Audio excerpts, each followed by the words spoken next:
नमस्कार दोस्तों, स्वागत है आपका अपने चैनल मिस्टर एसबी क्लच पर। जी दोस्तों, आइए आज के आउटसोर्सिंग कच्चे क्रम से जुड़ी कुछ खबरों को जल्दी से जान लेते हैं कहां से क्या खबर आई है। तो सबसे पहले दोस्तों आज शुरुआत कर लेते हैं यहाँ पर गेस्ट टीचर से संबंधित दोस्तों अपडेट आई हुई है।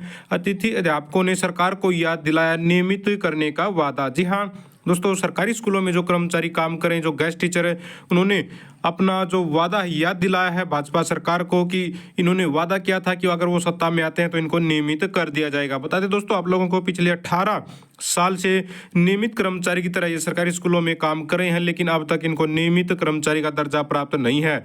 लेकिन सरकार ने 2019 में दोस्तों जो है सेवा बिल तो इनके लिए जरूर बनाया था, जिसे इनकी नौकरी को सुरक्षित कर दिया गया था। जी हाँ, सरकार ने सेवा बिल तो बनाया, मगर अतिथि शिक्षक चाह रहे हैं कि उन्हें नियमित कर्मचारी का दर्जा दिया जाए। तो साथियों, सरकारी स्कूलों में 12,514 अतिथि अध्यापक जो अपनी सेवाएं दे रहे हैं, जिसमें बताया गया है भाई 20 दिसंबर 2005 से लेकर 16 नवंबर 2007 तक की अवधि के दौरान इनको जो है नियुक्त किया गया था भूपेंद्र सिंह हुड्डा की सरकार में, और आज तक ये जो अपनी सेवाएं लगातार देते आ रहे हैं। बीच बीच में बहुत सारे जो आंदोलन भी किए और जो है मांगे उठाई, तो तब जाकर इनकी जो है नौकरी को सुरक्षित किया गया था, वरना इन्हें भी बहुत कम सैलरी पर रखा गया था और ये भी ऐसे ही परेशान रहते थे। लेकिन अब कुछ थोड़ा सा इनको राहत मिली हुई है। आगे बढ़ते हैं, यहाँ पर नारनौल से अपडेट ले लेते हैं। ग्राम पंचायत ट्यूबवेल ऑपरेटरों को 4 माह से नहीं मिला है वेतन, डीसी को ज्ञापन। जी हाँ, ग्राम पंचायत ट्यूबवेल ऑपरेटरों की दोस्तों यहाँ पर मीटिंग के दौरान इन्होंने यहाँ पर बताया अभी 4 माह से जो है इनको वेतन नहीं मिला है, और इसको लेकर ये मांगों को लेकर उपायुक्त को ज्ञापन इन्होंने सौंपा है। तो इन्होंने बताया कि कनीना ब्लॉक में जो है कर्मचारी परेशान है, 4 माह से इनका बकाया का जो है भुगतान नहीं हो रहा है, और लगातार जो है समस्या के समाधान के लिए जो है अधिकारियों से मिलने की कोशिश कर रहे हैं, आवाज़ उठा रहे हैं, लेकिन जो समस्या है वो जस की तस बनी हुई है, कोई सुनने के लिए तैयार नहीं है। तो 4-4 महीने तक आज के टाइम में सैलरी नहीं आती है, तो हालात कैसे हैं, कोई ध्यान देने के लिए तैयार नहीं है। और सरकार है कि पता नहीं क्या क्या घोषणाएं करती रहती है, क्या क्या गुणगान करती रहती है। करनाल से देख लीजिए, यहाँ पर ऑल हरियाणा एजुसेट चौकीदार, जी हाँ एजुसेट चौकीदार चतुर्थ श्रेणी यूनियन 27 को मांगों को लेकर करेगी प्रदर्शन। तो सरकारी स्कूलों में दोस्तों जो एजुसेट चौकीदार रखे गए थे, इन्होंने भी अपनी मांगों को लेकर 27 तारीख को प्रदर्शन की तैयारी कर ली है। इन्होंने मुख्यमंत्री के पास यहाँ पर दोस्तों जो है ज्ञापन देने की प्लान बनाया है, प्रदर्शन करने का प्लान बनाया है। बताया गया साथियों यहाँ पर अगर इन्होंने जो 26 जून को यानी कि एक दिन पहले अगर जो है मुख्यमंत्री साहब से इनकी बातचीत नहीं हुई है, या फिर बातचीत करवाने का प्रयास नहीं किया गया, समस्याओं का समाधान नहीं किया गया, तो ये 27 जून को जो है हरियाणा एजुसेट चौकीदार जो है प्रदर्शन करेंगे एक साथ मिलकर। यहाँ पर बता दें दोस्तों आप लोगों को, ये भी काफ़ी लंबे समय से अपनी सेवाएं दे रहे हैं, लेकिन सेवाएं लंबी सेवा का इनको भी कोई लाभ अब तक नहीं मिला है। इसके बाद आगे देख लेते हैं, यहाँ पर खबर है बराड़ा से।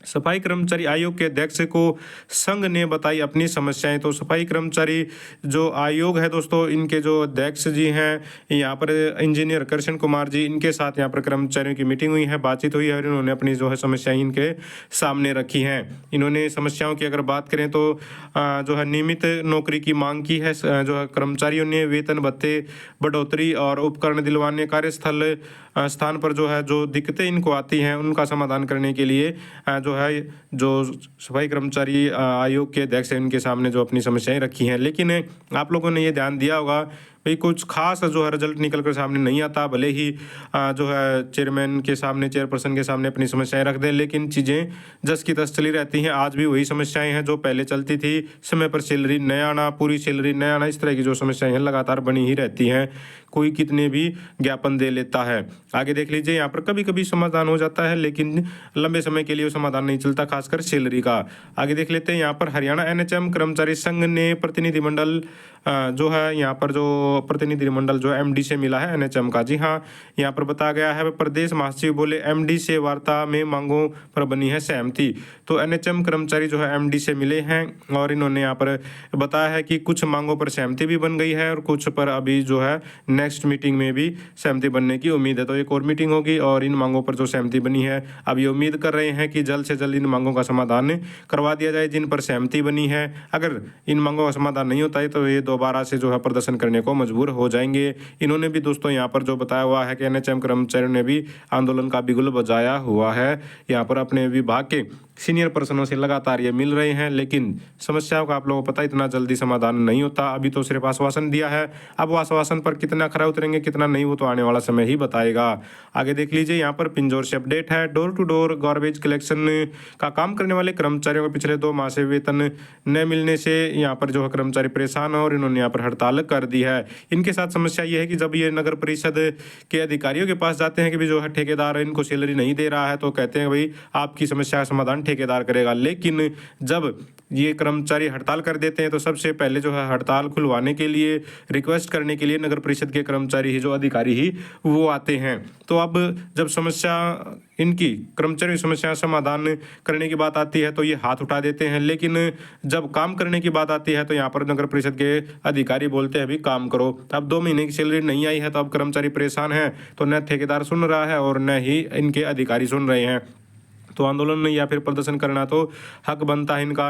इन्होंने बताया कि 20 से 30 तारीख के बीच में जो है सैलरी आती है और लगभग 1.5 साल हो गया है। 1.5 साल से कोई भी फिक्स टाइम नहीं है, कभी किसी टाइम आ जाती है तो कभी किसी टाइम आती है। लेकिन जो एक तरह से कह सकते हैं थोड़ा सा एक माहौल बनाने वाली बात होती है कि समय पर सैलरी आए, 1 तारीख से 7 तारीख के बीच में आ जाए, या फिर हर महीने जो है कोई भी डेट फिक्स हो जाए तब आ जाए। लेकिन जब चीज़ें फिक्स नहीं होती है तो काम करने वाले जो कर्मचारी हैं वो परेशान हो जाते हैं। तो इनको यहाँ पर अभी भी 2 महीने की सैलरी नहीं मिली है, इसी को लेकर ये प्रदर्शन कर रहे हैं। कैथल से देख लेते हैं, विभागीय मंत्री सुभाष सुधा के आवास पर जाकर अपनी पुरानी मांगे रखेगा नगरपालिका कर्मचारी संघ। तो नगरपालिका कर्मचारी संघ दोस्तों यहाँ पर तैयार है मंत्री के आवास पर जाकर प्रदर्शन करने को और अपनी जो पुरानी मांगे हैं उनको यहाँ पर उठाया जाएगा। इन्होंने बताया कि 2022 में शहरी स्थानीय निकाय विभाग की तरफ से 3-4 लेटर जारी किए गए थे, बाकी मांगे जो कि तो लंबित हैं। यानी कि जो मांगे, जैसा कि मैंने बताया है कि भाई मांगों पर जो है आश्वासन दे दिया जाता है लेकिन उनका समाधान नहीं हो पाता। उन्होंने कहा कि 23 जून को बातचीत द्वारा सभी मांगों का स्थायी समाधान नहीं किया गया तो आंदोलन तेज किया जाएगा। तो पहले तो देखिए कर्मचारी जो बातचीत का रास्ता चुनते हैं, लेकिन मजबूर होकर बाद में जो है आंदोलन करना पड़ता है अगर कोई सुनवाई नहीं होती है। तो ये तो अंत आखिर का रास्ता होता है। तो दोस्तों ये थी सारी की सारी आज की आउटसोर्सिंग कच्चे कर्मचारी जुड़ी खबरें। अगर आप भी चाहते हैं हरियाणा में एजुकेशन से रिलेटेड कच्चे कर्मचारी जुड़ी खबरें समय पर पाना तो चैनल को जरूर सब्सक्राइब करें, वीडियो को लाइक करें, दोस्तों साथ शेयर करें। Thank you very much.